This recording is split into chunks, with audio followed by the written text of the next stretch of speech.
Hello movie lovers, hit 3 movie అయితే బాగానే ఉంది, నాకైతే నచ్చింది.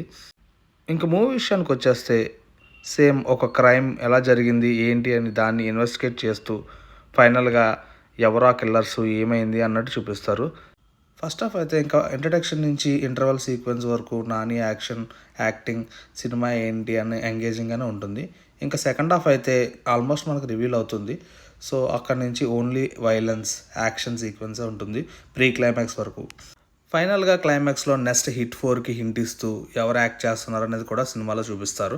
ఇంకా ఫైనల్గా మూవీ అయితే ఓన్లీ యాక్షన్ సినిమా అని చెప్పచ్చు. సో మీ ప్రీవియస్ హిట్ సినిమాస్ అయితే ఒక ఇన్వెస్టిగేషన్గా ఏంటి ఏం జరుగుతాయని ఉంటుంది, కానీ ఈ మూవీలో అంత ఎక్కువగా ఇన్వెస్టిగేషన్ అయితే ఎక్కువ అనిపించదు మనకి. సో ఓన్లీ యాక్షన్ సీక్వెన్స్ కోసం నాని యాక్టింగ్ అయితే హైలైట్ సినిమాకి.